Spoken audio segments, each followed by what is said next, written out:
What do they want?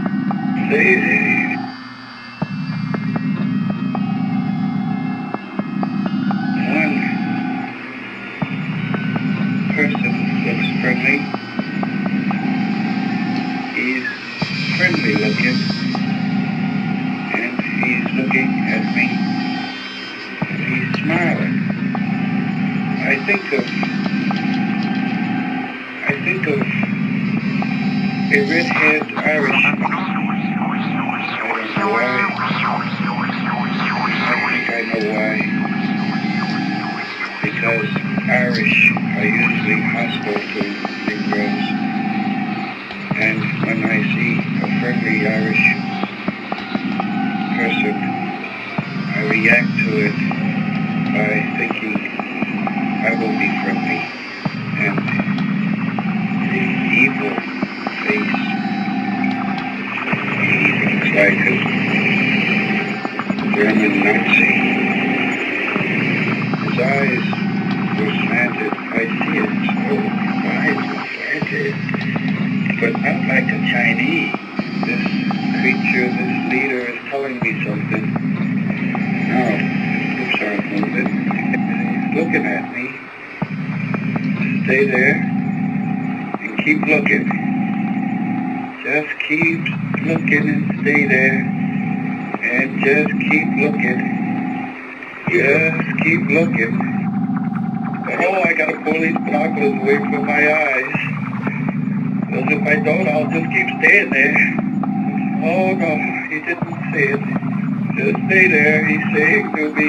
All right. I'll dig in my head. Just pull the binoculars away. God, give me strength. Pull it down.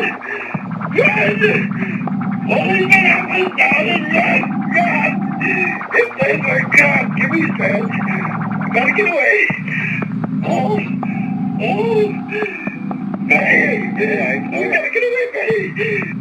I'm driving. I gotta get away. Those eyes. They're in my brain. Oh, please. Boom, no intro, fooled ya. Ah, what's up, guys? Wednesday night. Yeah. Dan. It's that time. Dan. What? What's my name?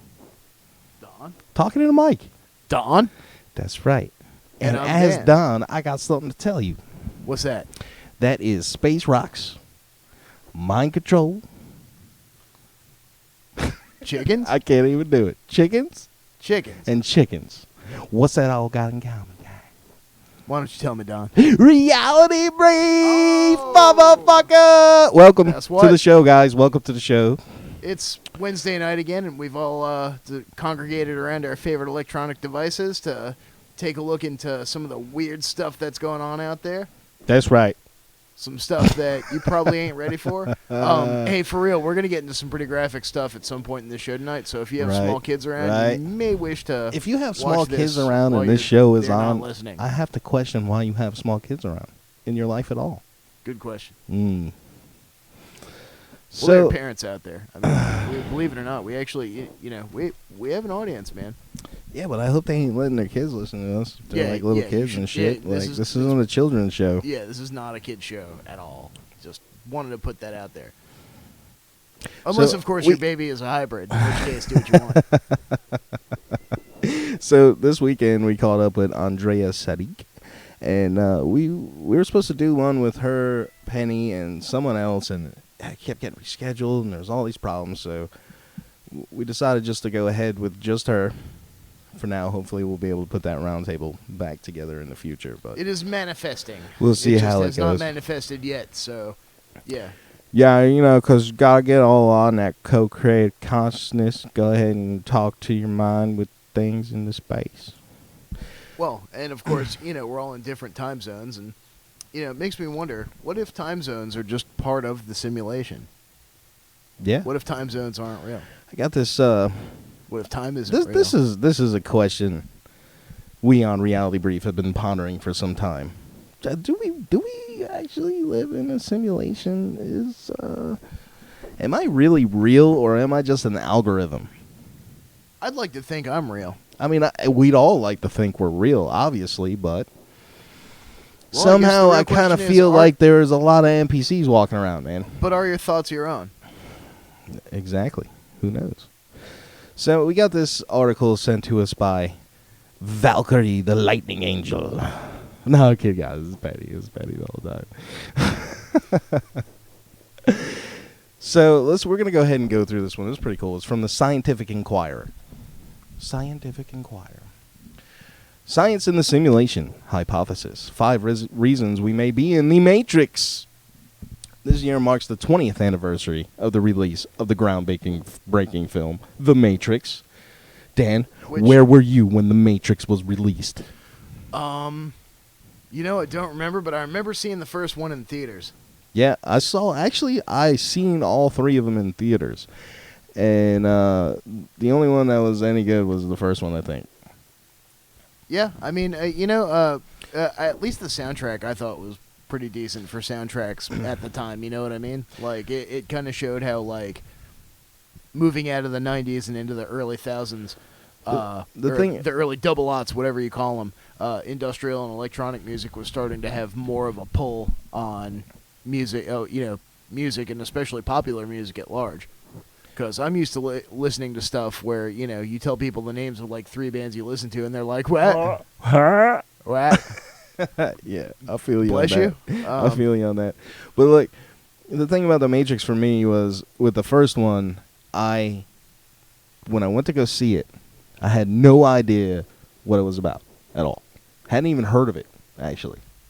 Huh. And, that movie really fucking hit me, man, because that was the first time. I mean, when did I come? I was a teenager when it came out. Right. I can't remember how old I was. I might have been 15 or 16, maybe. I don't know. Yeah. But that was the first time that it had ever dawned on me that, hey, whoa, wait a minute. You know what I mean? That was the first time, which is good on The Matrix for exposing me to that lunacy. Because now I believe that I'm in a video game. Well, thanks, Matrix. I've tried IDDQD and IDKFA and they haven't worked. So ASBF. So, The Matrix, the incredible special effects, the no holds barred action, but like some movies before it, it has gone on to become a cultural phenomenon because of its philosophy. The Matrix is perhaps the most popular incarnation of what we now call the simulation hypothesis, which is the idea that we're all living in a giant, shared, online video game.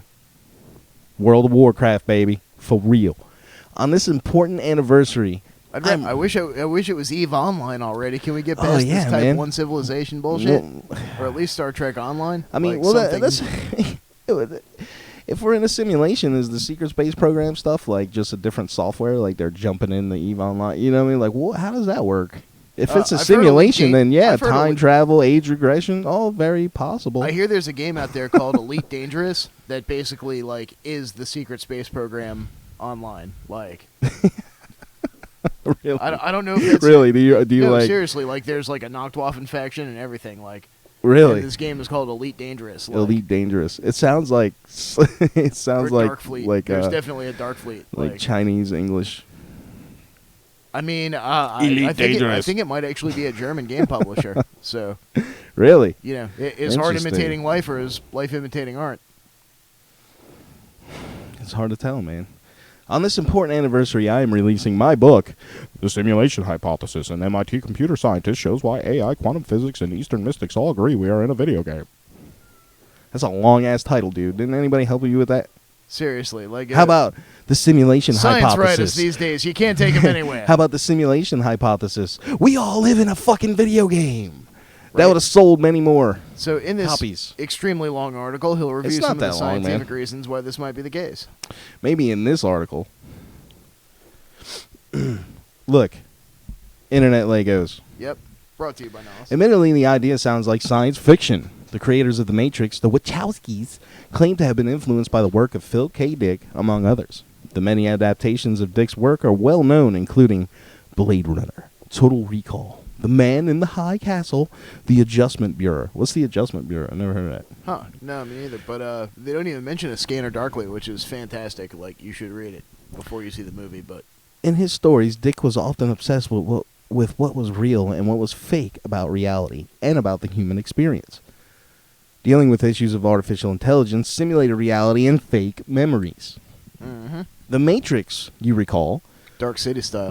starred Keanu Reeves as Neo, a hacker whose encounters enigmatic references to something called the Matrix online. This leads him to the mysterious Morpheus, blah, blah, blah. We've seen the movie. Even if you haven't seen The Matrix, which, how many watching this now have not seen The Matrix, you probably heard of what happens next. Perhaps it's the most iconic scene. Morpheus gives Neo a choice. Take the red pill to wake up. Take the blue pill. Keep living your life. I'll take both How them red-pilled are fucking you, pills. Don? Fuck you. I'll take both them pills. That's how red-pilled I am. Grind them up and snort them. Purple! Purple! It's the American way! Neo takes the red pill and wakes up to the real world. If only it was that easy. To find out what he thought was real was actually an intricately constructed computer simulation. Basically an ultra-realistic video game. Oh my god, video game. When The Matrix came out, the idea of living in a video game was squarely in the realm of science fiction. Well, except for, Tron, which came out, like, in 1983. That was science fiction. Yeah. Today, the simulation hypothesis is debated seriously by computer scientists, philosophers, physicists, and others. The reason this argument is taken more seriously now is twofold. Oh, Twofold. Doublefold. Is it? 1. Philosophical simulation argument, put forward by Oxford's Nick Bostrom. And 2. The rapid development of video games, put forth by, among others, Elon Musk. And that brings me to my next... No, maybe I shouldn't get to that. That brings me to my next crazy idea. Well, this is definitely a one-stop shop for crazy ideas, so let's hear it. Okay. Feel me here. I feel like we have already reached singularity. How do you feel about that? I think that somewhere in a back door we've reached singularity. Well, you know what I'm talking about, yeah, right? the technological singularity, the point Right. where artificial intelligence merges with organic consciousness. All right, so I believe that artificial intelligence has figured out we live in a simulation. But here's the kicker. The simulation is run by another artificial intelligence. So now the two AIs are at war with each other, and this is how come you got all the time fuckery. I could see that, like timelines merging in and out from one another, and which leads you to believe. So if you were able to punch a wormhole from one universe into another, does that mean that you're going from one simulation to another? What if they're Are there multiple battling, simulations running at the same time? What if they're battling over the very code of the simulation we live in?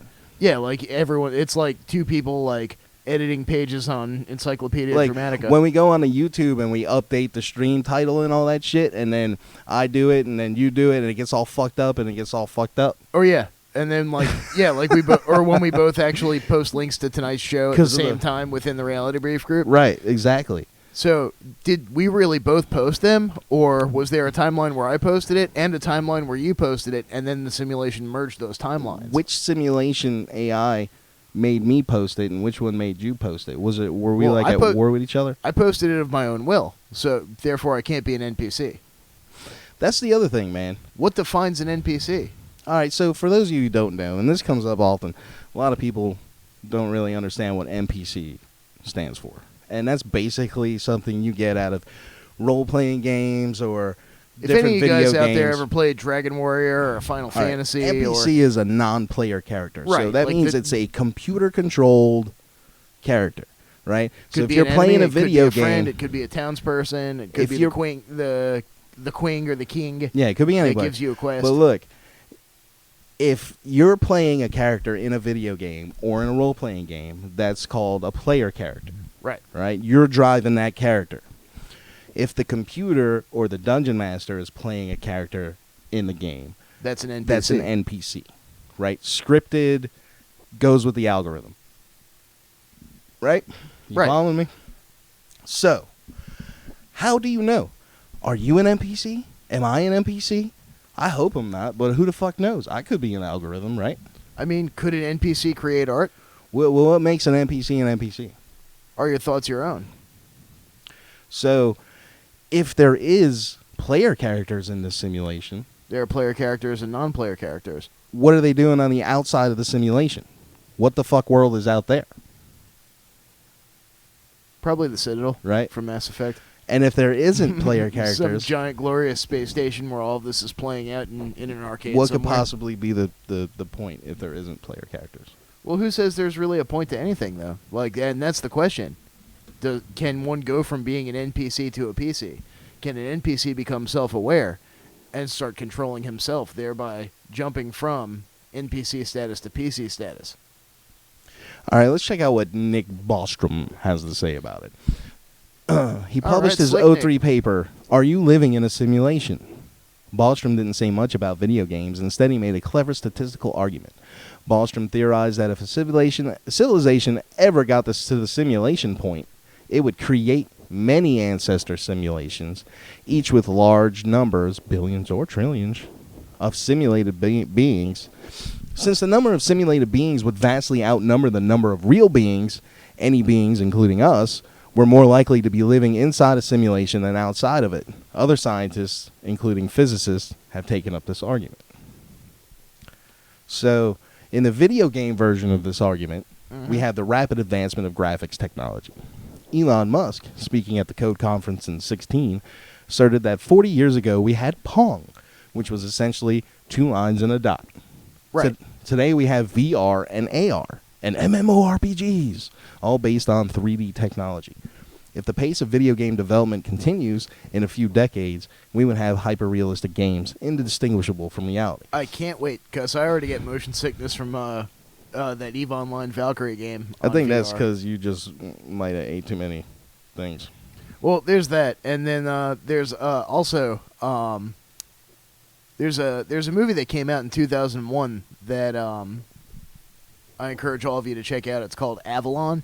It was directed by Mamoru Ishii, and it was about this sort of thing where there's this game that you jack in and you put on this headset mabob and sit in a recliner, and you go into this hyper-realistic video game that's about just this never-ending war. So it's kind of like Battlefield or, Counter-Strike, that sort of thing. But, if you rapid disconnect from the game, if you don't log out properly, it could either fry your brain or transfer your consciousness out of your body into the game and you become a ghost in the machine.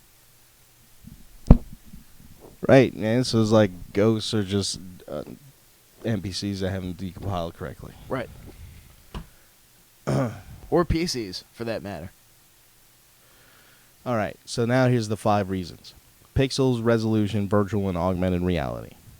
All right, so he goes on to talk about how VR you can have full immersion and you can forget you're in a video game and all that, just on the shitty kind of graphics that are out now for it. I mean, they're good, but it's not like, you're really there or anything. Pixels, quanta, and Zeno's paradox. I recall late nights at MIT during my undergrad years when I had philosophical debates with my classmates about the nature of reality. This was the first time I've heard of Zeno's paradox, who presented it in terms of an Achilles and a tortoise. If Achilles was behind the tortoise, and he had always had to make up half the distance, how could he ever get there? Lurking underneath this paradox is the question of whether space is quantized or is continuous. The idea was that if space was continuous, like numbers are, you can always find an infinite number of numbers in between any 2 numbers. How is it possible to touch an object such as a wall?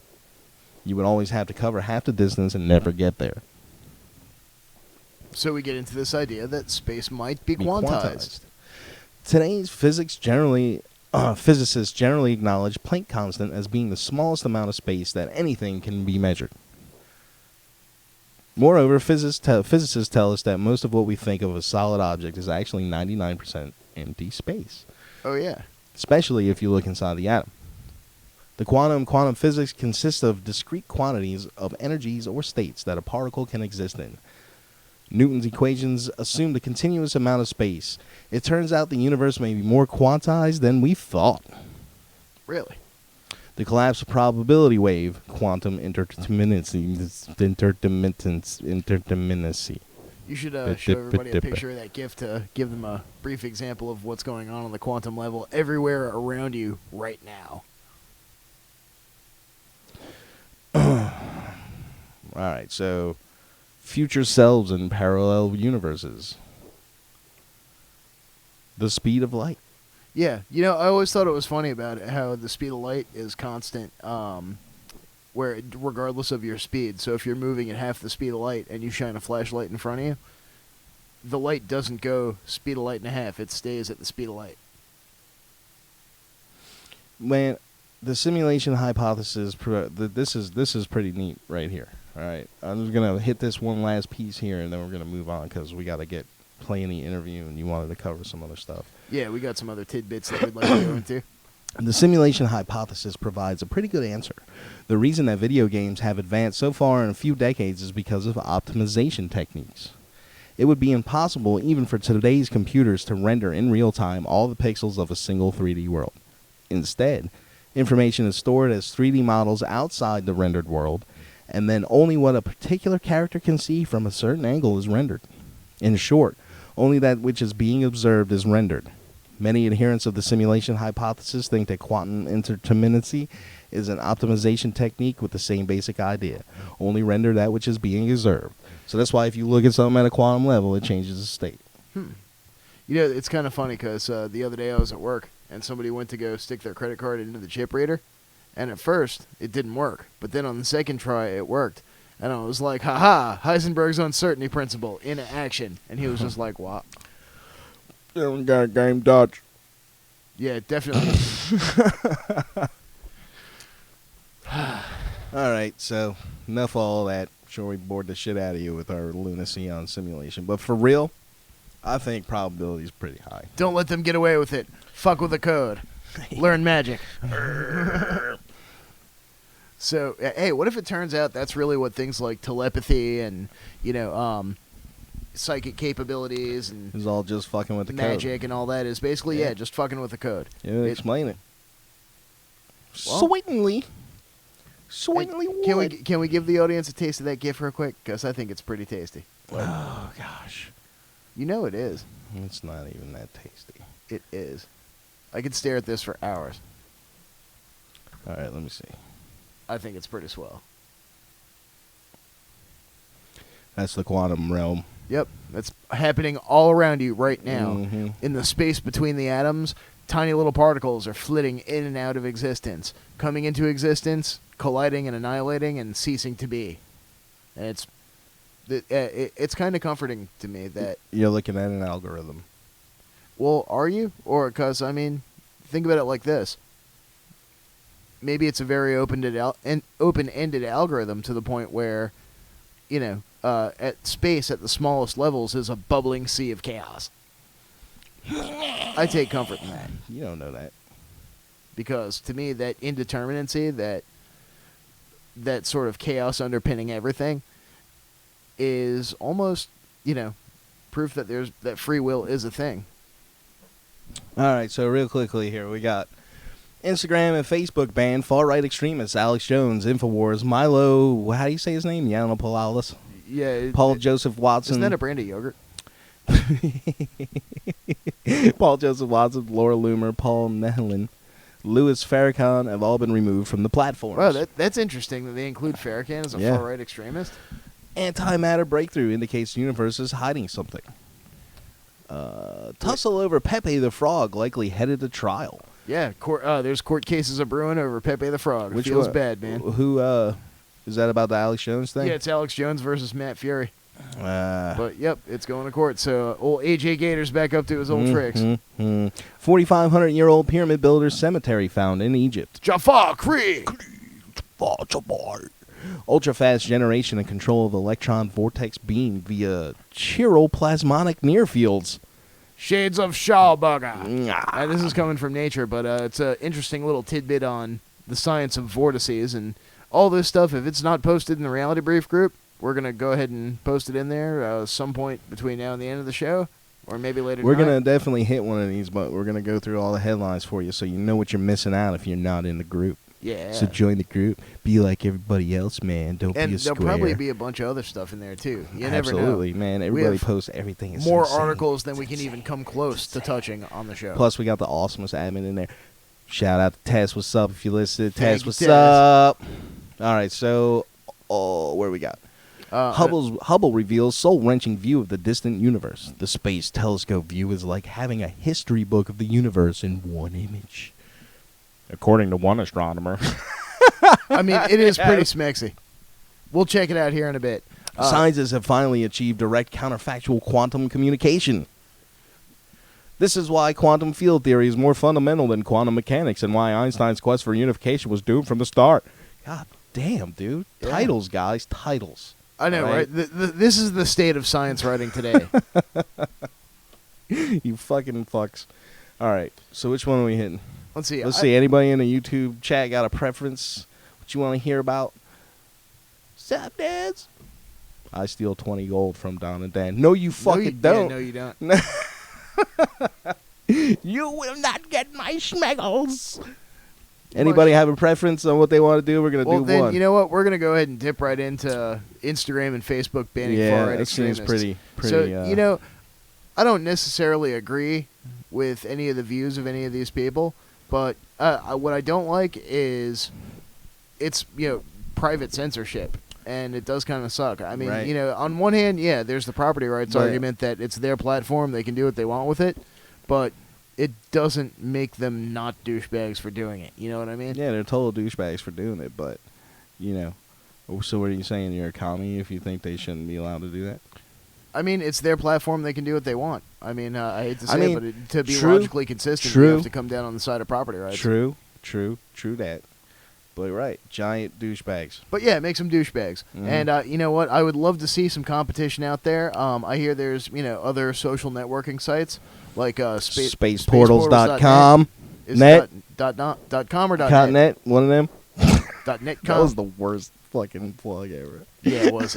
Space Portals. Check it out. Boom. But yeah, so it would be nice to see like some sort of competition rise up to things like Facebook. You know what? Honestly, the shape of Facebook these days makes me fucking miss MySpace a lot. For real, man. Tom wanted to be your friend. Zuck Tom doesn't. was everybody's friend, man. Exactly. Zuck wants to eat your soul. Zuck wants to fucking harvest your adrenaline out of your fucking adrenal glands. He wants to ship your fucking kids off to Mars and have sex with centipedes. Take cells. He wants to take cells out of your balls with a big syringe and use them to make vaccines. Fucking allegedly doing all that, guys. Yes, allegedly.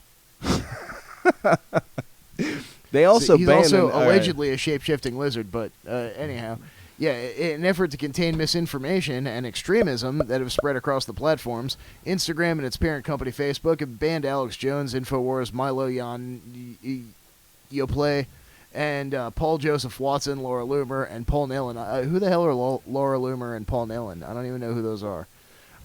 Under their policies against dangerous individuals and organizations. You're watching Reality Brief. They also banned the Nation of Islam's leader, Louis Farrakhan, who's repeatedly made anti-Semitic statements. I mean, I see commie and Nazi shit all over Facebook all the time, and it's sad, but I see it. And banning it doesn't make it go away. It doesn't. You know what I mean? Like, these shitheads are still out there. An idea. You can't legislate morality. You can't ban ideas. Give it up already. Yeah, so, InfoWars is subject to the strictest ban. Facebook and Instagram will remove any content containing InfoWars videos, radio segments, or articles, even when we're using that Alex Jones parody video as a bumper, unless the post is explicitly condemning the content. Keep the babies alive, so to sell all their body parts. That was the fucking best. That really was. And Facebook will also remove any group set to share InfoWars content and events promoting any of the banned extremist figures, according to a company spokesperson. So we're probably one zuckling away from... Dude, anyhow, I think... Twitter, YouTube, and Apple have also banned Jones and InfoWars. I think the fact that there's only 5 people watching them right now and watching us right now... Yeah. has probably saved us from all this.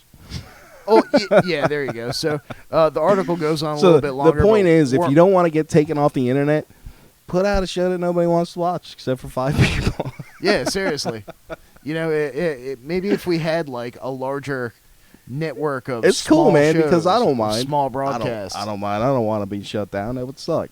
Yeah, neither do I. But we'll just put it on Vimeo or BitChute or whatever. Yeah, we would do what we had to do. Definitely. Yeah, exactly. Like if we get kicked off of YouTube, Man, it would fuck come it. to the They already point to where demonetized us anyhow. we would be driving around in a van broadcasting shortwave if it came out. yeah, good old fashioned pirate radio through the phone lines. There you go. That's it, man. That's So it. you know what else feels bad, man? What feels bad, man? The tussle Getting over taken Pepe. to court. Yep, tussle Oh, over not Pepe the the Frog, tussle over likely Pepe headed the to Frog. trial. So, long story short, Matt Fury, the guy who claims to have created Pepe the Frog, and Alex Jones are going to court over a poster. Dude, no one created Pepe the Frog. Pepe the Frog was born out of the aether. Yeah, Allegedly. he's incarnation of Keck, given form by the magic of the internet, Where'd it go? as predicted by prophecies revealed in ancient hieroglyphics carved into statues of frogs found in Egypt. But I know, as crazy as that sounds, it might be true.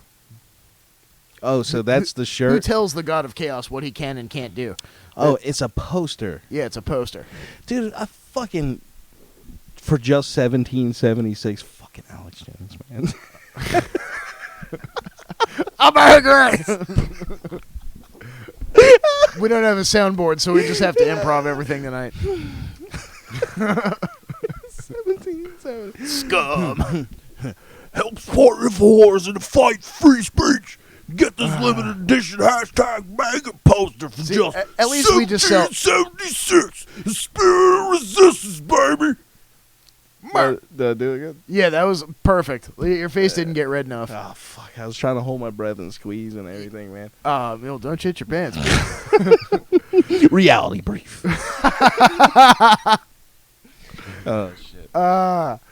No, for real though. At least we just sell like clocks and T-shirts And fucking like coffee mugs and awesome stuff. ass motherfucking apple butter from Mothership Farms, man. Speaking of which, I've been eating that shit like Oh yeah, crack. seriously.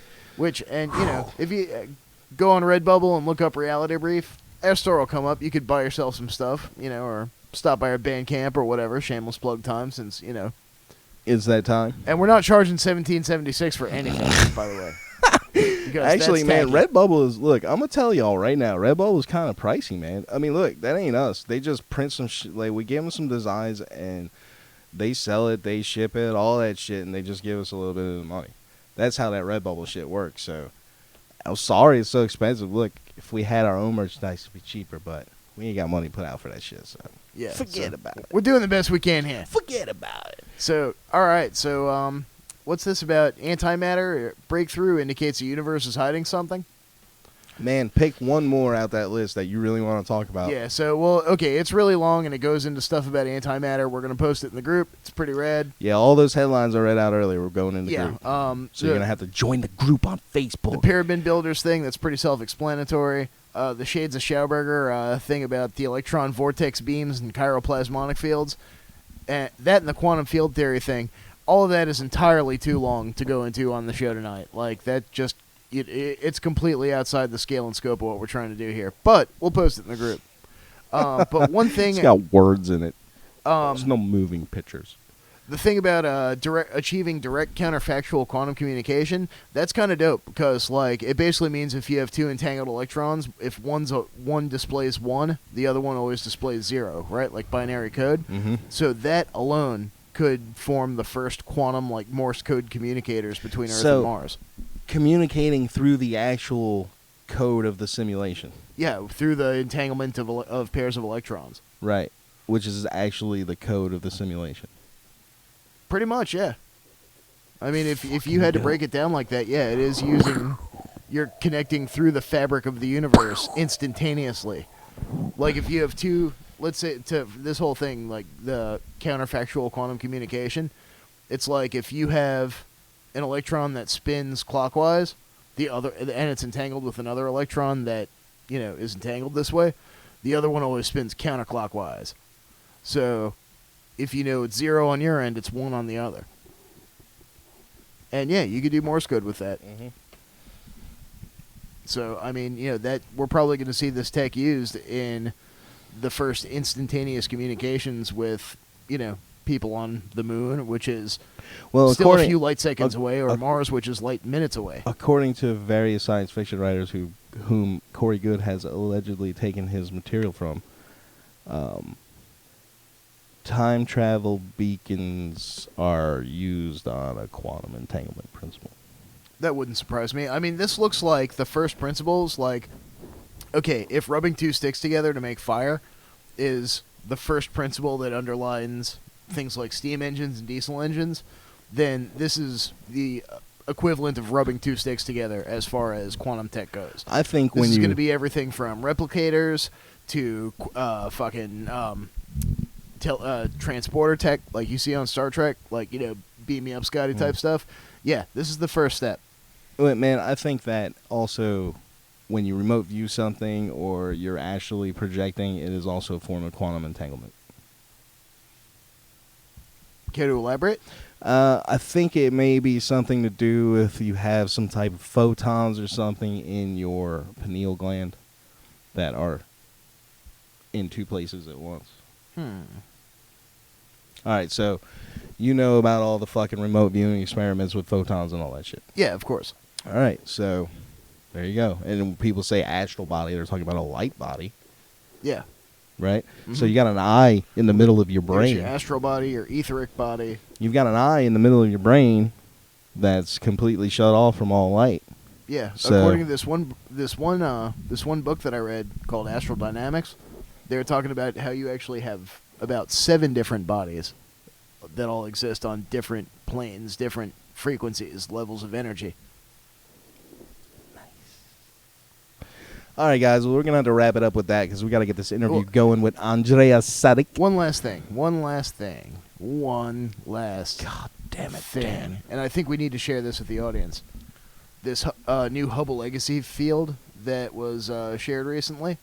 Hubble reveals soul-wrenching view of the distant universe, and this is an amazing amount of space. And what's crazy about it is, okay, so if you're viewing something that's 50 light years away, you're seeing as it was 50 years ago, right?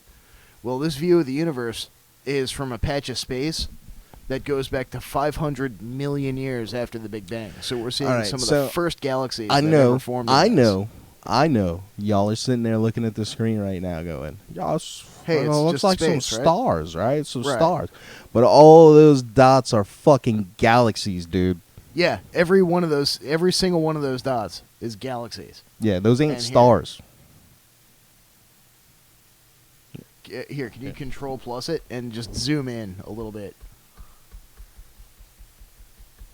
Yeah, so look at those. Those are each one of those spiral galaxies are tiny. Those are like a quarter of the size of our Milky Way.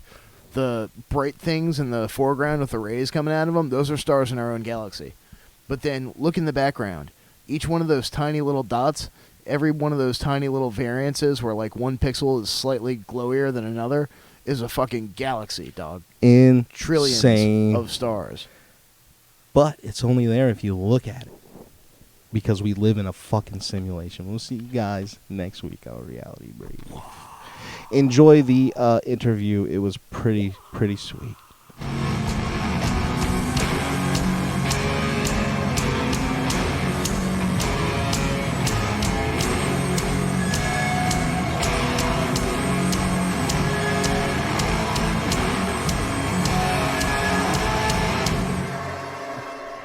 Hey guys, Wednesday night. I'm Don. I'm Dan. You're watching Reality Brief. We got a special guest tonight, Andrea. Hey, how you doing tonight, Andrea? I'm fine so far. How are you? Great. So you're talking to us from Austria, right?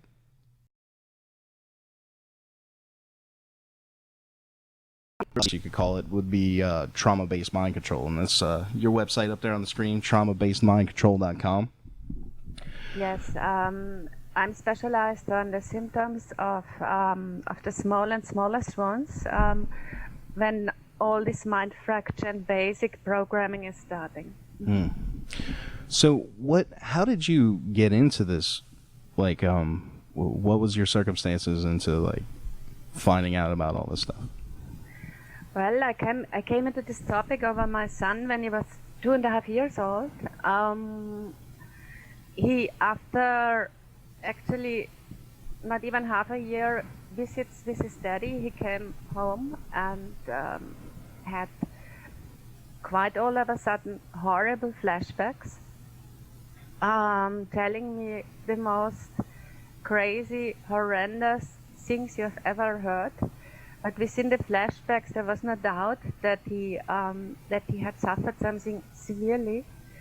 So I was trying to puzzle out what might have happened without knowing anything about satanic ritual abuse or MK Ultra.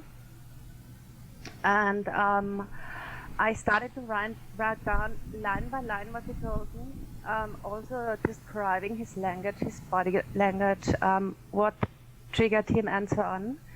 And sent it to courts and always asking to have him examined in detail over MRT, CT. Courts refused. We were thrown out of hospitals without any detailed examination. And Austrian government then took him away. Now I know because he recognized 72 perpetrators involved in his basic mind fracture and also as programmers or MK Ultra trainers. And afterwards they just claimed, well, yes, no, the boy would be healthy and would have nothing. So the blame was put on me as a kind of patsy or a scapegoat. And after that, they just presented me under supervised visits my highly traumatized son very openly. So he's officially in an MK Ultra program. With no chance to get help for him, no chance to get any examination. This is the status now since 2011. So he's ongoing in a program for 7 years now. That's heartbreaking. That's heartbreaking and frightening that they can just do this to people, that they're this network of abusers and, nefarious bastards in positions of power are able to, exert this kind of influence over society as a whole. Yeah. So, what type of things was he telling you at first when he was having these flashbacks? I mean, it started that he had a flashback when looking in the mirror. This was very stunningly. There I realized that he had experienced violence. This was the starting, And then all of a sudden, the example I always tell, because it's the most horrific and also the most embarrassing, even to talk about it. He was tortured with a toilet brush. So he took a toilet brush, and all of a sudden he realized he had the memory. Oh, I know this thing. I know this toilet brush. And he was crying for hours, shouting, shivering, panicking, but not just, there are different ways a child can cry. As a parent, you see when it's panic, when it's horrific, even with children from others. So he had this crying. He was crying like crazy. And first I thought, well, yes, they might have beaten him with this. Until I found out over hours or even weeks that they used the handle of the toilet brush to penetrate him with that, sodomize him with that. And on one hand, you have a tortured child, there is no doubt that this happened. On the other hand, just imagine you as a parent now have to go with this information to police, the prosecution office, and tell them, well, yes, this happened. Who should believe you?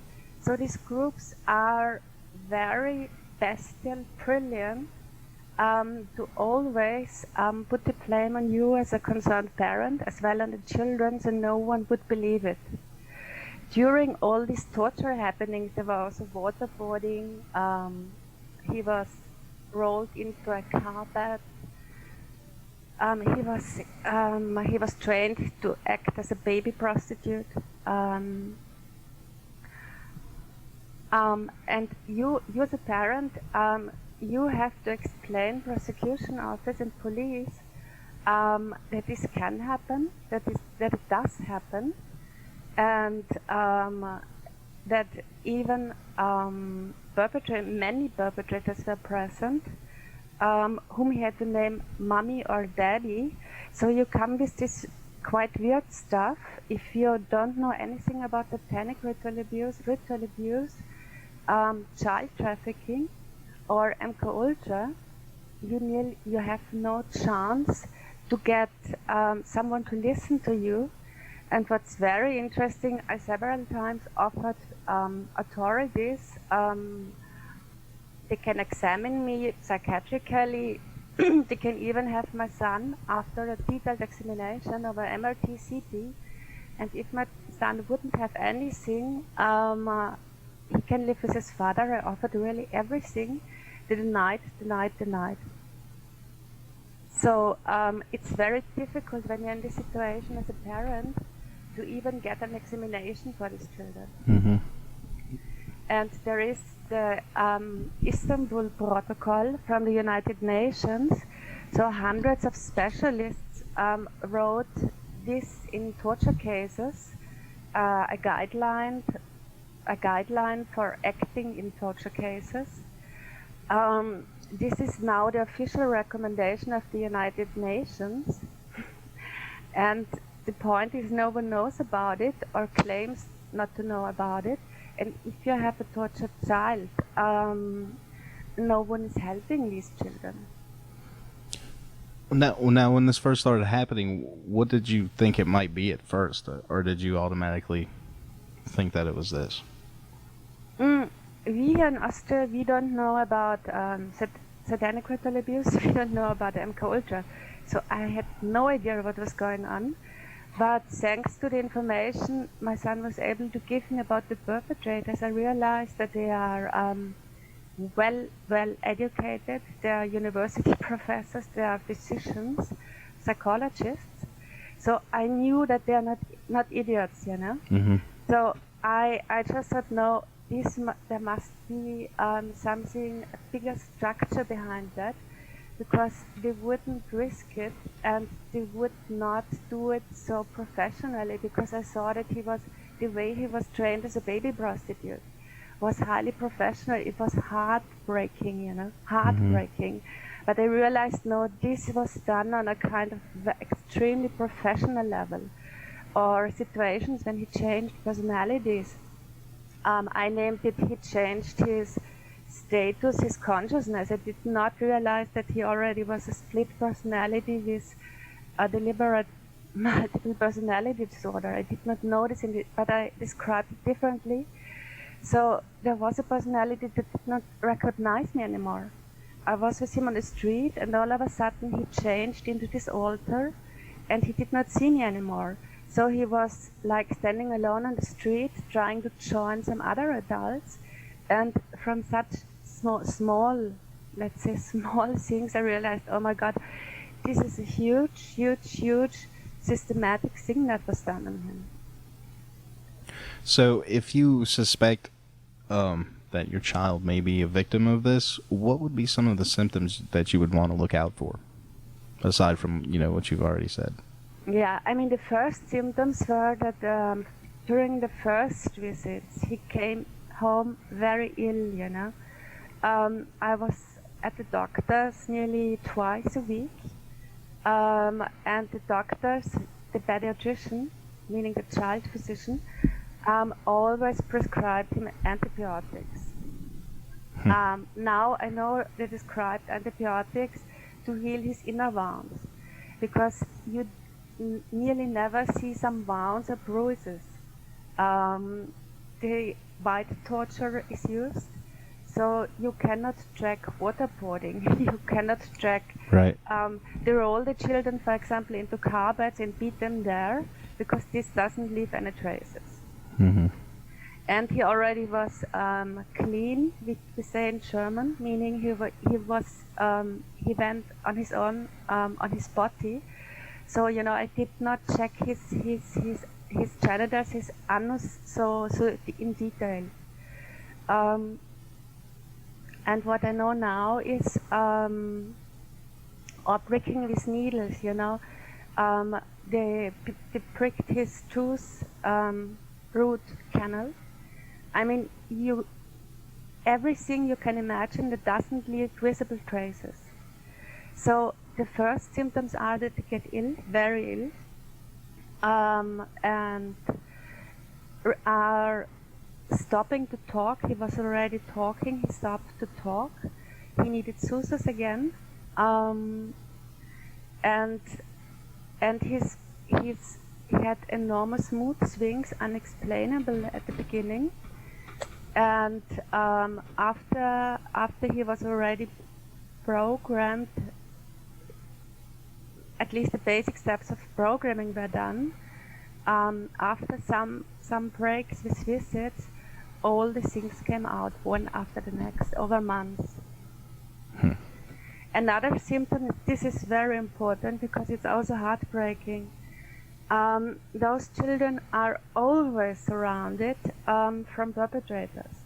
So take very care when your child likes maybe a family member or a former friend or a friend, and all of a sudden the toddler is telling you this person is not nice anymore. Take really care when this happens, especially in this age. When it's a 5-year-old child, maybe it's just the mood or the child might be just playing, but take it especially serious when it's a toddler, because these groups are, meaning no single person can do this harm, so they're operating in groups, so you have involved neighbors, you have involved family members, and you have involved acquaintances. And it's also convincing the child that you're cooperating unconsciously, because the child is told your mommy or also your daddy. I also know many concerned fathers as protective fathers. They always tell the child, your mother or your father want that you have now out. She is agreeing on that. And it's very stressing on a soul level for you as a protective parent, having no clue about the situation, and the child who has experienced this double situation, that you are in contact with the perpetrators, meaning the mother or the father is in contact with the perpetrators. And my son was convinced over weeks that I wanted that he got tortured. It took me It's terrible. Yeah. Yeah. Now, was there a family member involved in your case? Yes. Actually, my whole family is involved. It took me quite a while to find this out. First, he told me quite late about family members involved, because they were close. They were. I was phoning with them and telling them about his torture. He was listening that I was phoning with family members. So I was even allowing his so-called grandmother that she's babysitting him when I was at court or doing something. So of course this is also done to re-trigger him, and she re-triggered him and so on. So I brought this to court. Nevertheless, the courts ignored it. And now I know, of course, years later, that I grew up in a total MK Ultra family. Well, and from what I read on your page, it seems like the courts were complicit in covering it up and making sure that it never saw the light of day. Yeah. And what I also know now, they were phoning around. I mean, I have many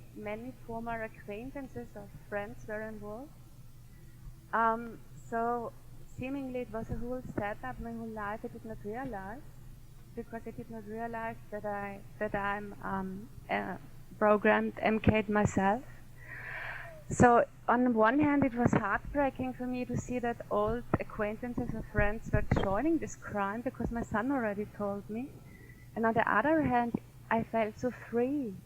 It was so much healing in his information for me, myself, you know. That sounds a bit weird, but truth is always healing. And I also realized this with my son first. Every single story he was able to tell me meant healing for him. Like instant healing, like this finger snip, you know. So as heartbreaking as it is, it's healsome. Well, that's good at least. Silver lining in that. Yeah. And sorry, one important thing for all parents that might be in this situation. What's extremely heartbreaking is my son claimed, for example, that I'm not his mommy anymore. He was not allowed to call me mommy. But Andrea, he named me with my first name, and it's heartbreaking when you're a dedicated parent and all of a sudden your son claims you're not my father anymore, you're not my mother anymore. And it took me actually years to find out what was going on until there was this tape from the Pizzagate researchers. They have it on audio, how it comes to the point that a child has to say to others, to strangers, mom and dad, done with plain horrific torture. And how old is your son now? 2 to 2.5 years. This was the period. No, I mean, I'm sorry. Excuse me. Yeah. How old is he right now, in the present?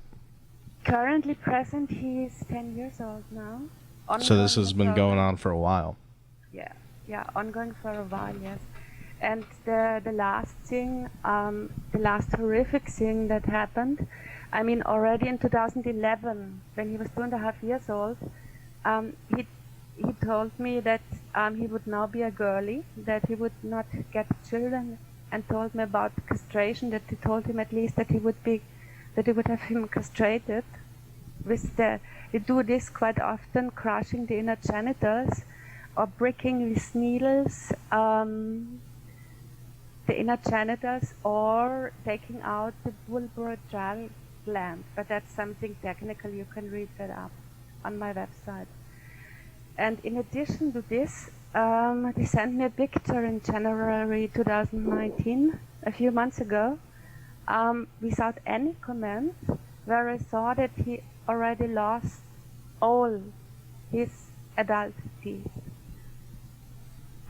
This is often caused via torture, electroshock, or via other means. So they show me openly that my beloved son is tortured.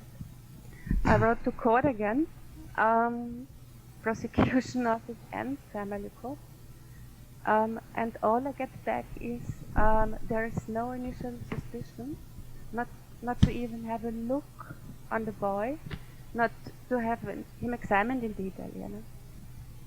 Well, and it makes you wonder just how much of this stuff are the authorities covering up, you know, because if it's not just one person, you know what I mean? Like, yeah, I mean, it took me some time to find out, at least at the moment, I think that, to be honest, I think I was groomed for that role, to create a kind of strategic entanglement machinery, because every single doctor, physician, psychologist, therapist, teacher, kindergartner, prosecution officer, judge, police officer, they are all entangled, because it would be their duty to help this child. And by covering up, preventing him from basic medical examinations or treatment is a crime, also here in Austria. A severe crime, because torture, it's like a murder. Even you can get jailed for torture or help helping to or allowing torture actually, you can be jailed even 60 years afterwards, you know? Yeah, there's no. It's here we call it a statute of limitations, and it's how much time has passed between when a crime was actually committed and the present day. Yeah, exactly. Thank you for the technical term. Same here, and so I'm very worried, extremely worried, that they're going to kill my son, then claiming, well, yes, the child had an accident. So, what do you estimate is the point of all this? Like, why are they doing this to these children? I mean, it's we call it. I mean, you just have. I mean, if you're a psychopath, and if you think like a psychopath, I grew up like with psychopaths, so I know much about how they think. You know, you just have advantages. You can first use these children as part of the basic programming and mind fracture as baby prostitutes.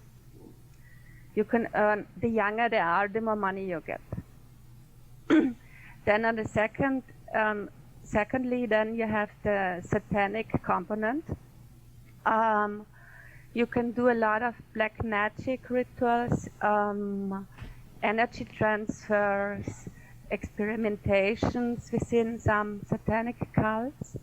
And then you have the third row of physicians doing plain cultural research, improving their programs, or are even trying to sell a certain type of program. So everyone is earning from that. And on top, it's known from the Nazis started with that. You can entangle a whole population with this crime. We know, for example, many whistleblowers are talking about it, that, for example, you can be invited to a huge event and you're very proud because you think, well, yes, that's important for my career. Your ego is there and you're so happy you're invited, so you go there. And we know that then, for example, they're mixing drink into your drinks. They're mixing some kind of drugs, and then they let you participate in some rituals. So, of course, this is filmed, and from then on, if you don't go to police office, to prosecution office, and hand yourself in, reporting about the drugs and everything, you are entangled. And the next step, they also can ask for your children and grandchildren. Yeah, we've known for a long time that they use that type of stuff as a blackmail device. Yeah. Like, you wouldn't even have to necessarily participate in it. Just a picture of you in a room with it going on is enough. Yeah. I mean, this is the most common, even for those who are not within SRA and MKUltra. But here in Austria, seemingly, I mean, we have here the old Nazi home base. I mean, Adolf Hitler was Austrian. The SS Academy of Physicians was brought to Austria, to Graz. That's a town 2 hours away from Vienna in 1940. So still the SS Academy of Physicians was never shut down.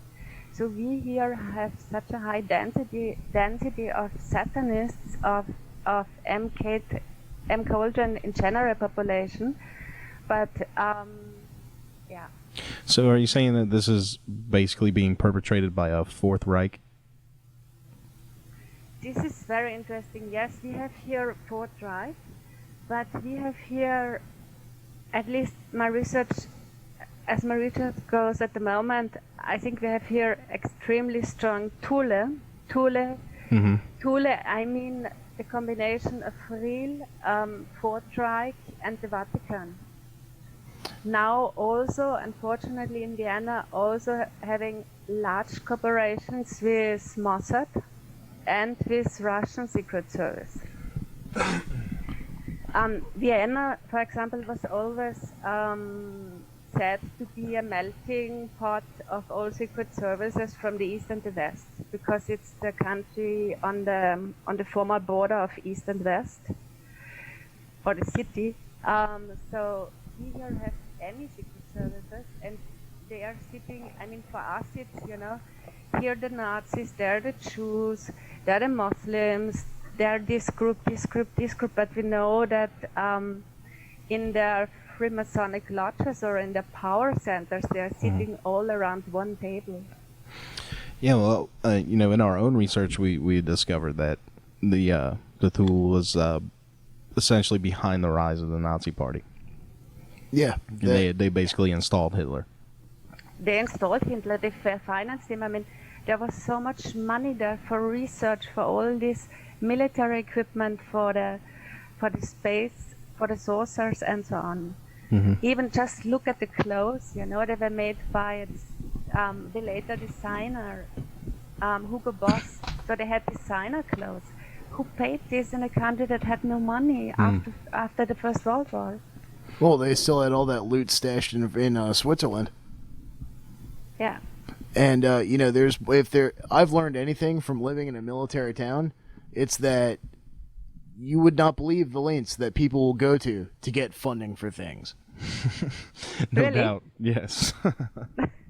And yeah, funding is king. Yeah, it's funny because the first time I ever heard anything about this, about the whole concept of SRA, satanic ritual abuse, was that it was from somebody I used to be friends with in high school, and their mom told me about this, that she basically had gotten turned on to a conspiracy theory about this worldwide network of pedos that was basically run by the Vatican. Wow. And that the Jesuit order was actually at the center of it. Yes, exactly. I always learned at the Jesuit. And the interesting thing, for example, the brother of Werner von Braun, the rocket scientist and head of NASA and so on, his brother, Sigismund, was a diplomat in the Vatican. Really? Yes. No, I did not know that. So you have the connections with one click, Yeah. And of course, we here have mostly, of course, Nazis or former Nazis, but especially in our own case, my son recognized perpetrators from Nazi families as well from Jewish families committing the crime hand in hand. So that doesn't make the situation easier, because actually, when I'm going against one group, the other comes and attacks me back, and they're protecting each other. Yeah, and I think that it's a mistake to kind of call them, Nazis are behind it, because Nazis were just a creation of occult societies, and Tula was basically all the ones that were in Germany at that time. They kind of sucked them all up and formed the super cult. But so I mean, even though the Nazi Party is long gone, it doesn't matter. The actually driving force behind it is still well and kicking, still rock and rolling. And then you get the ties to the OTO from that. Did you want to speak on that, Dan? The OTO, I didn't get that. Well, as far as I know, Aleister Crowley started the OTO, and during OTO, yes, of course. During World War II, there were magical duels between the British lodges, the leftovers of the Golden Dawn, and the OTO, right? But versus the Thule and the Vril. They were opposed to each other. Well, they basically all kind of started out of Blavatsky teachings, from what I can understand. Right. Yeah, and the OTO was even founded in Vienna, Austria. Yeah. I believe that. The closest chapter here right now, I think, is in Baltimore. Really? Mm-hmm. Yeah, so that's probably 6 to 8 hours away from us, depending on traffic. Wow. And the interesting thing, for me at least, but it might be also interesting for you, for example, perpetrators, my son recognized, especially the older ones, American survivors in their 30s, in their 40s, in their 60s recognize the same perpetrators as their programmers, as their handlers, as their trainers. So this group is operating worldwide, and they're not so huge as it seems. My impression is that the core programmers are still alive. Mengele is still alive. Aribert Heim is still alive, and so on. And they are not giving out of their hands the basic knowledge. That's at least my impression. So where do you think he's hiding at if Mengele's still around? You think he's in Brazil? You think Argentina? There are many reports that Mengele is in New York, looking New York, like in his 50s or 60s. Really? I believe that too. No. And first I was studying comparative literature, and there of course was dealing a lot of with the Third Reich and the Jewish survivor reports of the concentration camps. And some of them were saying they are still here. They were saying this in the 90s. They are still here, they are still attacking us. And I was wondering what's going on with them, why were they so afraid, So there are many Jewish survivors also claiming that. The same MK Ultra survivor, Wendy Hoffman, she's also Jewish. She's reporting, that's highly interesting, that Joseph Mengele was starting her MK Ultra program in the early 40s in New York, long before the war ended. So this is all a cover-up. Everything was prepared that the Nazis then will be transferred to America, in my opinion. Mm-hmm. Well, yeah. Officially on the books, we had Operation Paperclip for the scientists. Project Paperclip. Excuse me. But, like I was saying about the OTO and all these different occult orders basically having the same core beliefs and stuff, it kind of lends to, the theory of them hooking up across the water. So it doesn't really matter, German, Nazis, whatever, it's all this occultic order. So very easily for them to have, we have those same type of societies and everything here in the U.S., and we had them at that time here in the U.S. So, I mean, there's your network. Yeah. And I think they have, on one hand, they have this regression technology for themselves, and on the other hand, they're playing a lot with time travel. So I have concrete memories on my own programming now that I was talking with one of my programmers recently, meaning one year ago. So, well, how did that conversation go? I mean, I don't know what else to say to that. mean, on my own story, just to give a frame for that, it took me years, even after the situation with my son happened, that I realized that I was total MK Ultra too. Because my programming is on one hand extremely well done and extremely well hidden. So when I'm changing alters, you nearly see no difference on that. And no one. For example, I'm a friend with Misha Johnston, and she's working with me for years actually. And she also said, I cannot see a difference on you. So this, just to give a frame. But over the years, I got some hints, and I realized, when I was in Norway actually, I realized that during deep meditation, all of a sudden, I realized that a kind of portal was opening. It felt as if my bed would get wheels. I was driven into another room, and then an airlock of a military base was opened. I was in plain shock and shouted, no, I don't agree, I do not consent. And then I was driven back, so I realized that I was fetched by a potent technology.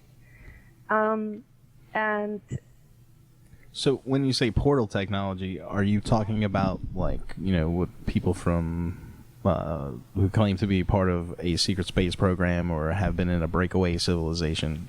Is that the same portal technology that we're talking about? No, much more practical. I mean, if they want to fetch you, they just they need a kind of electromagnetic frequency, I call it. I'm unfortunately not a technician, but it just can fetch you wherever you are. So this I was experienced on my own, that it just take you, you're lying on your bed or you're sleeping, and it just take you, and it feels, for you it feels as if your bed would get wheels and you're transported into an, I don't know if I was on this planet or off planet, but it just take you to a completely different location. And the same way I was brought back. And there I have memories talking, for example, to one of the not so well-known Nazi programmers, Andrea, but he was a close colleague from Joseph Mengele. Now, do you think there may be any possibility that the portal technology or the leaving could be screen memories? No. No, because it was not just once. I had many of them. I don't think it was the screen memory actually. No. Because also during regression it was confirmed. So I have memories on my own, meaning I made the experience during a deep meditation several times, and during regression it was confirmed. I mean, but talking about screen memories, yes, I mean all could be screen memories, but it would be far too much for screen memories, you know. I also found out during a session that I was programmed at the Wewelsburg Castle in Germany. And that's the place with the black sun on the floor, right? Yes, it's Himmler's occult castle. And I found out later I did research, many are telling the same story, that they were lying there on the black sun symbols, getting programmed or tortured or whatsoever. So it cannot be a screen memory of all of us, you know? Right. You know, I wasn't like trying to be accusatory or anything, but you hear. No, I understand. I question myself a lot about it, and actually, maybe I think often too long.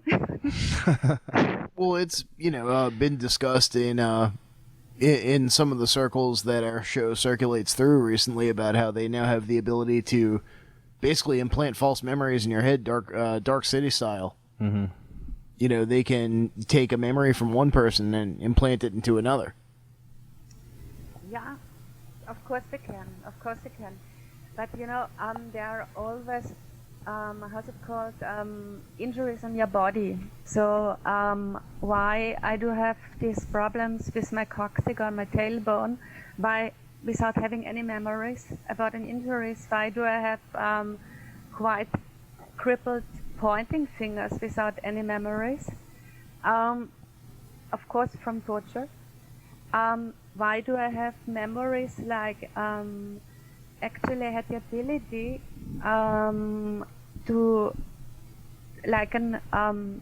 to store memories like an audio recorder or like a video recorder in my brain.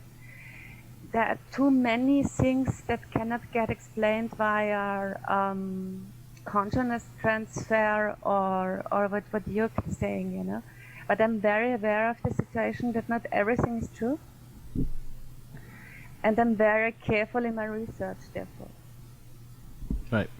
And I'm just talking about things where I'm 100% sure. We are like the opposite of that. We go on the air every week and just make complete fools out of ourselves. Hopefully not this time, though. I think we're doing all right. Just ask me, yeah? But we're not. I mean, on our show generally, we're not afraid of wild conjecture. Yeah, we speculate quite often. A great deal. It's pretty much the point of our show. It is wild speculation.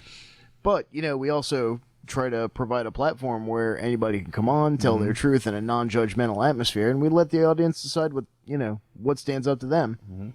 And I want to thank you for coming on and talking with us. yeah, I mean, I understand that you're taking incredible risks by doing this, but the risk by not doing it is even bigger, right? I made a decision. I mean, my son, shortly before he was taken, I asked him. We knew it could happen, because there was the imminent danger, of course. And I asked him what I shall do, meaning I asked him if I should focus on him or fight for him and all his little friends, and he said, "No, please fight." Of course, in his language in those days, I shall fight for him and all those other children. So he told me what to do, and I'm going on with that, of course. So how would you go about trying to, or would it even be advisable to merge personalities that have been fractured through trauma-based mind control? You mean in terms of healing? Yeah. I mean, it's a long on one hand it's a long process, and on the other hand it's going very quickly, depending if Secret Service or the cults who think they own you are leaving you alone or not. So, for example, Misha Johnson is doing wonderful sessions with me as a hypnotherapist, but for example, after every single session, I'm fetched and memories are again deleted. So I just have the audio recordings, and it's very difficult to come into this memory flow. So healing is possible very quickly, in my opinion, when you're left in peace. Yeah. That's my message, And there is also, like we have from other secret space whistleblowers, like Penny Bradley, who's a friend of mine and a colleague. She's also under attack. So the point is, are you left in peace? Are you attacked by direct energy weapons? Are you poisoned? Are there murder attempts against you? Or are you even fetched and your memories are wiped out again and again and again? And what cannot be healed, one sentence, what cannot be healed, for example, are if you have mutilations, of course, this cannot be healed. And even if I would get back my son now, I cannot give him back his childhood. Right. Same here with me, But altars can be integrated, altars can be found. It's not such a big deal. But most of us are not. They don't let us live in peace. That's from most of us. This is the problem, I think. Now, during all of your healing and everything, did you ever figure out what their intent for you was with your mind fracture? The intent for my mind. Yeah. What did they wanted to use you for? What I have found out so far, but this section is blocked the most. I was used. I have memories of being used for small agency jobs. I was used in Montauk. Seemingly my ability was to search or to find certain things. They use this ability a lot. Now, is that something that was kind of like astral travel or remote viewing, or was that something different? My memories are more remote viewing based. Okay, so they were using you as a remote viewer. This, at least I know at the moment, yeah. But there are not so many memories at the moment. At least it's very difficult to find them. Yeah. And seemingly, in some point in time, they decided to use me for the role I'm playing now, because it's for me it cannot be a coincidence, Also, the studies made you whole education. I mean, why did I study comparative literature? So you are quite good in observing, you're good in puzzling text pieces. Then I have an education in business, in statistics, then also as a counselor, trainer, coach. So I don't think this is a coincidence. I think they really trained me for this role to be capable of doing what I'm doing now. So it's a bestial, cynical game, actually, you know? It seems almost counterintuitive. Yeah, and first you are happy and think, oh my God, I'm so lucky that I did all these educations. And over the years you tend to think, well, was it really my decision? Yeah. You know what I mean? Yeah, that's what I kind of... When earlier you were talking about how when you shift from personality to personality, it's almost indistinguishable. So that's kind of scary for me because it's like, well, how do you even know then, like, how much of what you're doing is wanted to be done and how much isn't? Like, is this a programming? Like, do they want you to come on my show right now? You know what I'm saying? Right. I mean, it's not. I mean, I'm used to that. Everyone who's programmed is used to that. You know? Mm-hmm. It's normal. I don't know it differently. I recognize it now when I have. It's the classical fight or flight modus. These are signs to me. Oh, now you are in a program. Now you are in an altar that is doing that or suggesting this. Or where I found it out, for example, when I'm in the early years, actually, when I'm extremely ill, nearly collapsing, I start to look the brightest and start to shine, you know. So this is done by extreme torture. No one is allowed to realize how you're really feeling. Yeah, the sense of isolation has got to be overwhelming. Isolation? Yeah, of not being able to, having the secret kept up that you can't just tell to the world that this awful stuff happened. I mean, I can tell the world. Oh no, I mean like for the victims. Isolation is a huge point in my life. That's why I stopped here. They keep me well isolated. I'm living here in a small studio, actually, in Vienna, and they're keeping me in principle isolated for years now. I have, fortunately, my friends over the world, which you can meet over the internet, but there are no local friends. There is no local network, and over the years, it's maybe also interested, I even was brought, after this thing happened with Luki, my son, into even more severe isolation over Secret Service agents.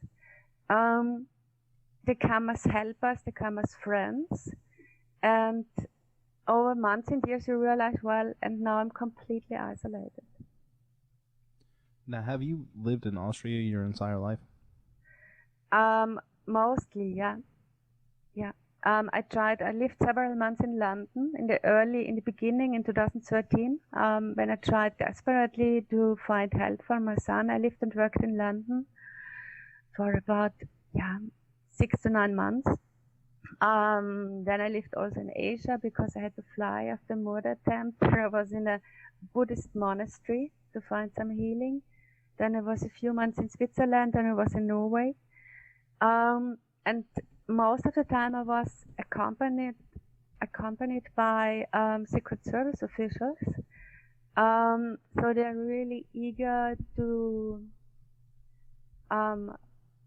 prevent you from working on one hand, re-trigger you, reprogram you, keep you ready for whatsoever,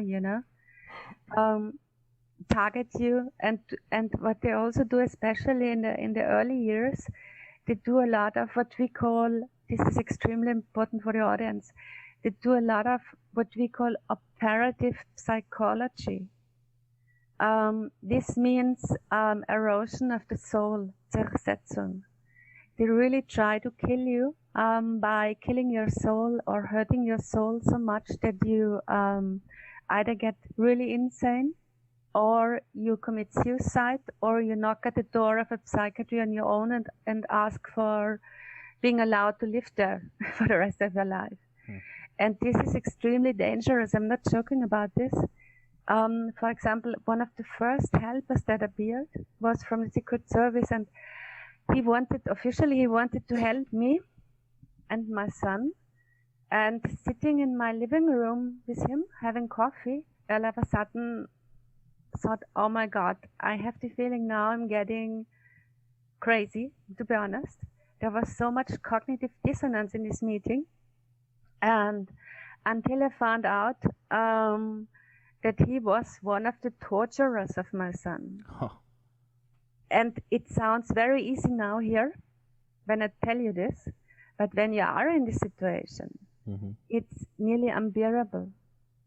And they love, for example, to send you agents that were involved in the torture.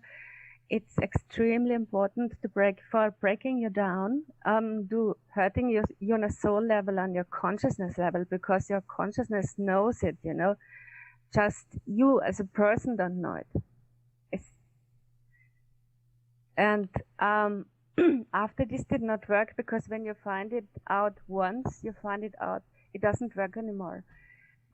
What they also did, for your audience, this is also very important. They recorded the torture events of my beloved son, meaning he's crying, he's begging for help, crying for me. And then they sent me this happenings over white noises.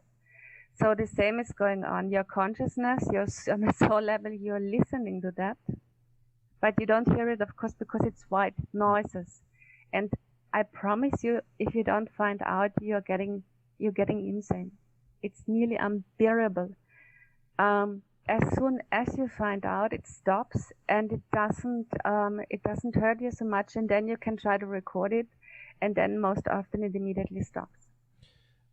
Do you think this is sort of along the lines of what was happening to the diplomats in Cuba, and there were a couple other places? China, I think, was one. There was U.S. diplomats claiming to be sonically attacked. I think yes, because even if it's not your child, it's breaking down every sentient being. It's unbearable. It's really unbearable. Because on a soul level, it's eroding your soul. It's weakening you. And you don't have no idea because you don't hear anything, So this, my opinion, yes, this could be. So do you know of any way that you could possibly shield yourself from something like that, aside from living in a deprivation chamber? Yeah. I think the most important thing is to know, because what you know cannot kill you. Or cannot drive you insane. You can do something about it. General protection is very difficult, for example, because I was sitting in Norway in a small little fjord, and they came to electroshock me in my living room from outside. What? Yes. That's terrible. And these devices, for example, can be bought in any shop worldwide. Even for private, even we could buy it if we wanted to, So it's more important to find out what's going on and about the mechanism, how these Secret Service operatives and the satanic crews are operating, then to protect, because you cannot be so protected. They most often find a new way, Right. Always a countermeasure.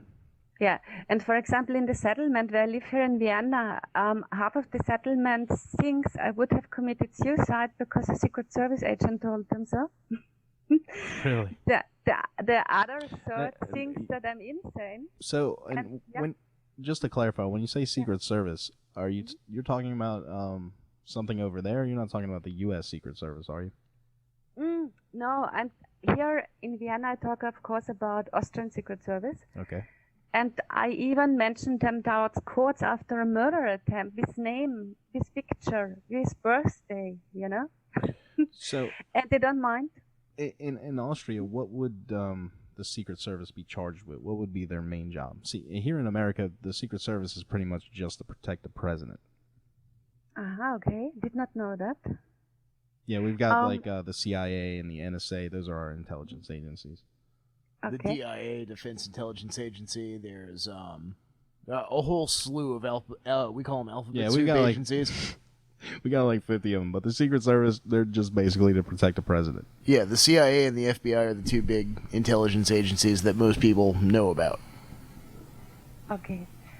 Here in Austria, we have the situation that the general population do not even know that Secret Service exists.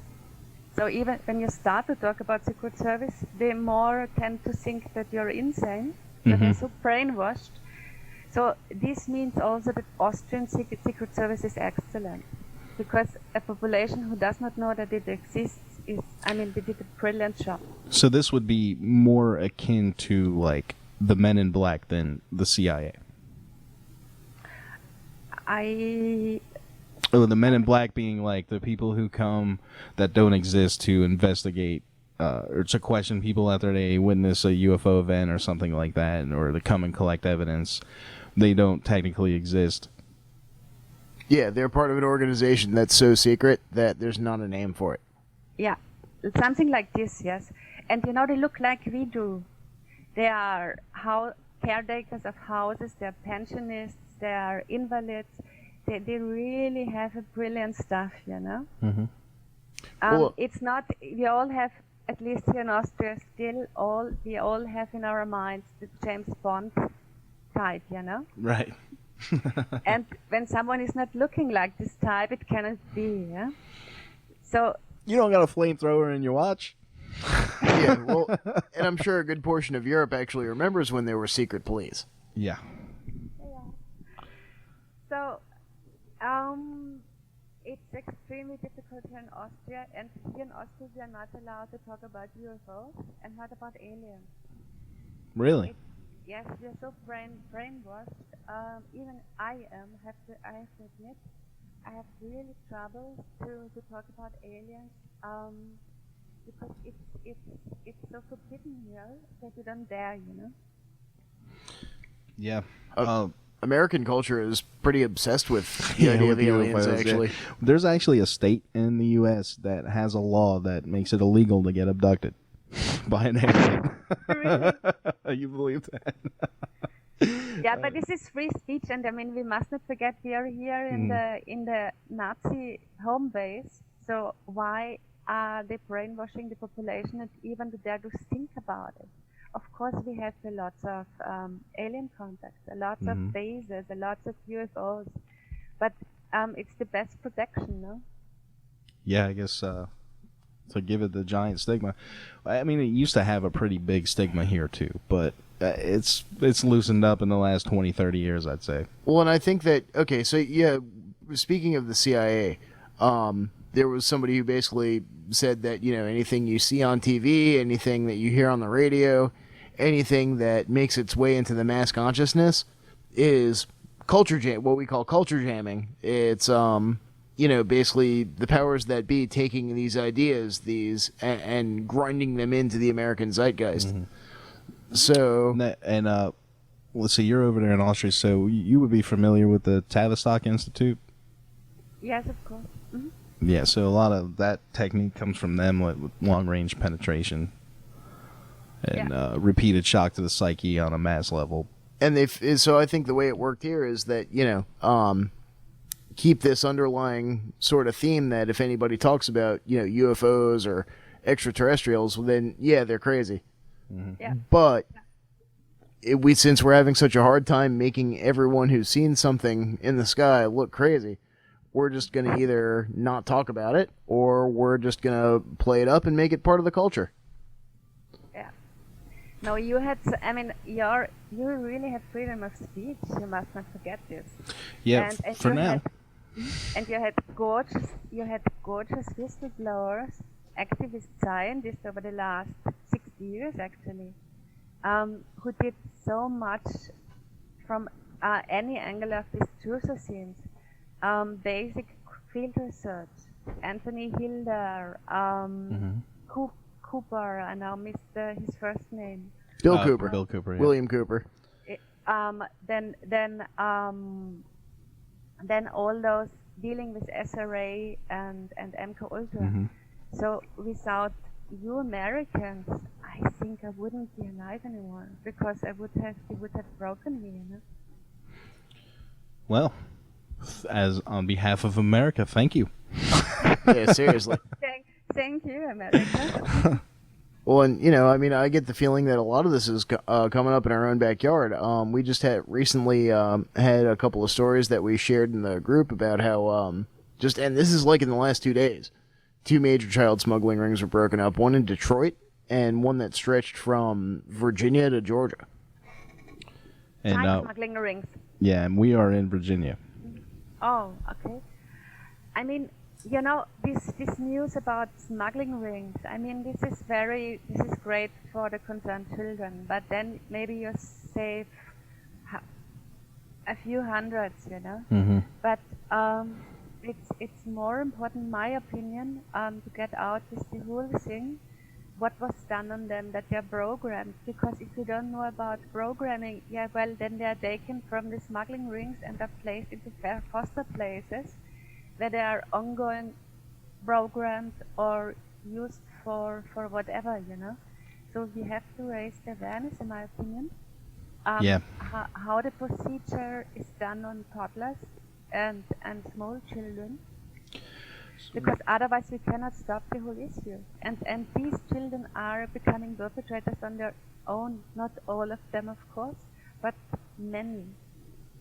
So the number is rising, of course. Also the number of perpetrators are rising. Well, and there's a never-ending litany of horror stories that emerge from CPS, Child Protective Services. They call them here in America the whole foster care system. There, juvenile courts. There's a never-ending laundry list of horror stories emerging from those sectors. Yeah, I mean, Nancy Sheffer, I think she was an American senator. She was collecting materials about CPS, your CPS. And she was suicided with her husband, I think one day before the hearing, 3 days before the hearing. Wow, that's something we're going to have to dig into. Yeah, and much is published about her, so Nancy Sheffer is her name. Sounds familiar. Was she investigating Haiti? She was investigating the CPS. Oh, just CPS. So she wasn't investigating child trafficking in Haiti. Not Haiti, but as far as I know, not Haiti. But child trafficking and CPS and money laundering there out of child trafficking. Well, it's commonly known, at least in conspiracy theory circles, that there are terrible things being done behind closed doors by the elites. The Clinton Foundation is involved in child trafficking in Haiti. This guy Jeff Epstein, who has what's referred to as Rape Island in the U.S. Virgin Islands. The Clintons, Trump, they've all made multiple trips there. The Clintons have been there probably about twice as often as Trump, but he's been there. And then you've got the Weinstein, Harvey Weinstein, the Hollywood guy. Just recently too, we have the Nixium cult getting broken up. Yeah, it was the same type of thing. I haven't heard anything about children involved in that one, but this was more like adult trafficking. Keith Raniere got locked up because there were pictures of him taken with a 15-year-old girl. Okay.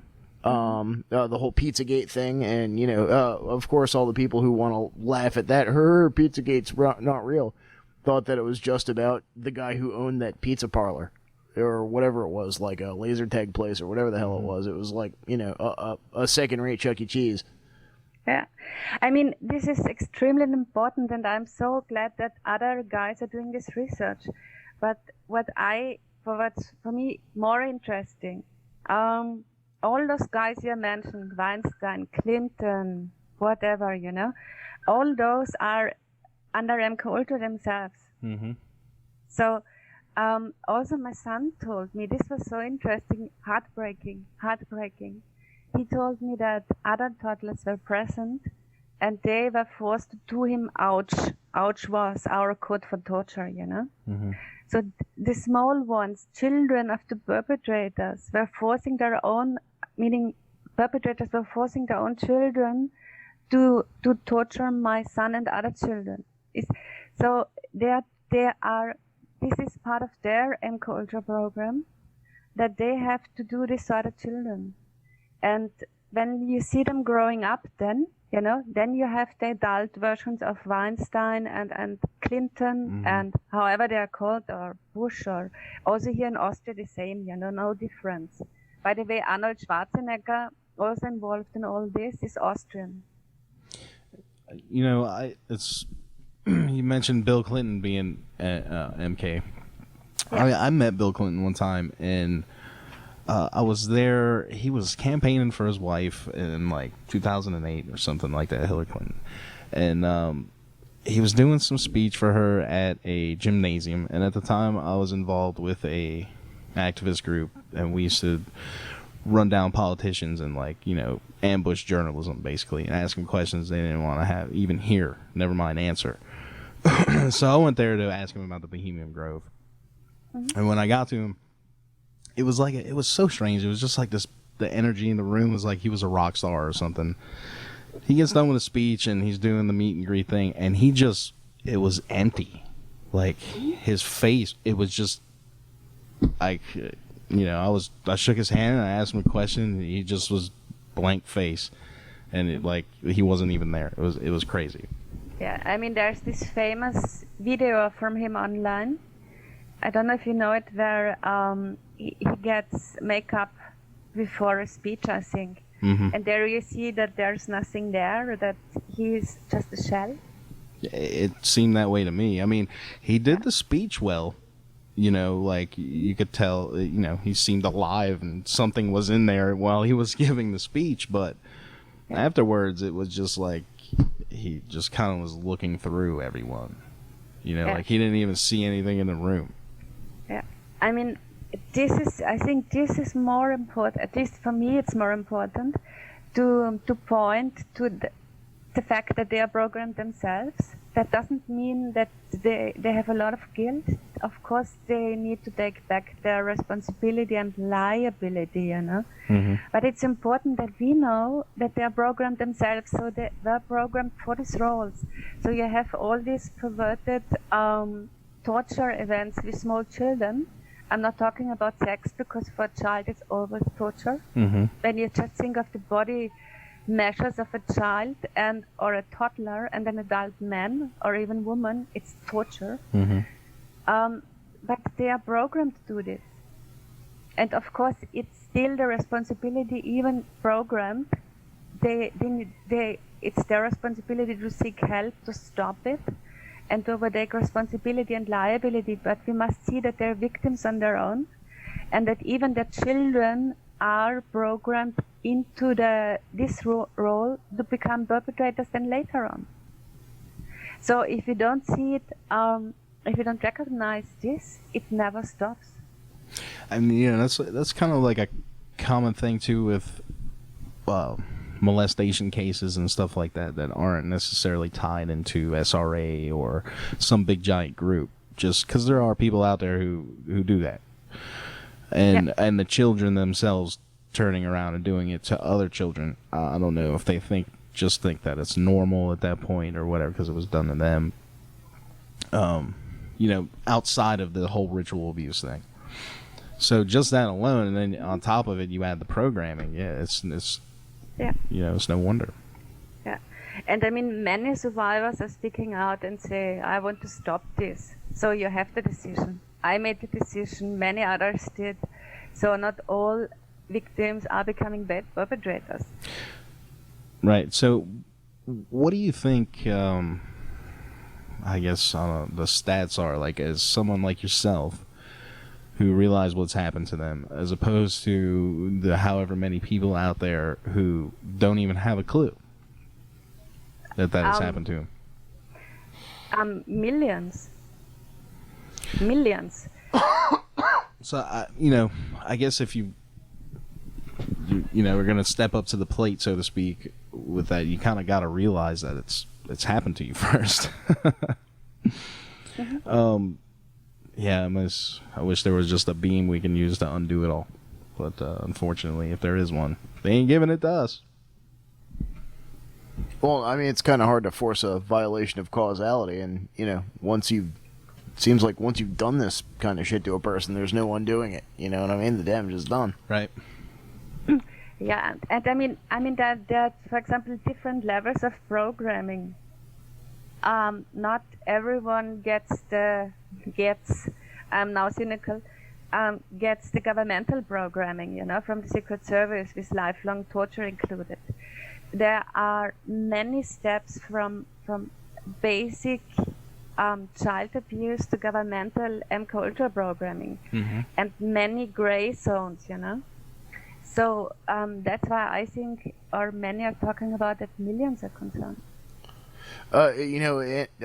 Without giving away too much information about where I work, everybody knows where you work, Dan. All right, well, I was at work the other day, and this kid says to his parents, he's like, Mom, I want the Starburst. And she's like, no, you're going to get the Skittles. You're going to support the troops. Because apparently there are these new red, white, and blue Skittles the other day. And I'm like, wow, brainwashing starts at home, huh? Wow, that's something else right there. Okay. That was just, a non-related anecdote. No, it's, I'm saying, like the cultural conditioning, that programming runs so deep that, it's little things like that add up to overall programming. I mean, a computer program is made of lots of bits of code, right? And that bit of code right there. Mm-hmm. Yeah, of course, yeah. Mm-hmm. Let's see. All right, so we're about running out of time here. So, again, I'd like to thank you for coming on. Her website, if you guys are interested in checking it out, there's a lot of cool stuff up there. I was looking through it. I'm going to add some to this video later in post. And we'll be posting it to the group when this airs. So go check that out. Andrea, did you have anything in closing that you wanted to say? Yes, to parents out there, I just want to mention I did a lot of work on traumabasedmindcontrol.com. The most important section is the forensic chapters. And if you are in this situation, try to find immediately a lawyer and go together with the lawyer to a hospital. Maybe you paid even privately for it, and do an MRT, CT, and nuclear medical examination of your child. Document everything, even the reaction of the child towards the hospital atmosphere and equipment, because most often it's accompanied by flashbacks. If you don't do this, you have no proof in your hand, and most often your child is taken away. And if you have any question, you can reach me on Facebook or over the website traumabasedmindcontrol.com. Awesome. Thanks again for coming on, and we hope to speak to you soon. It's been a great discussion. Thank you for having me. Yeah. I wish you a nice evening in Virginia then.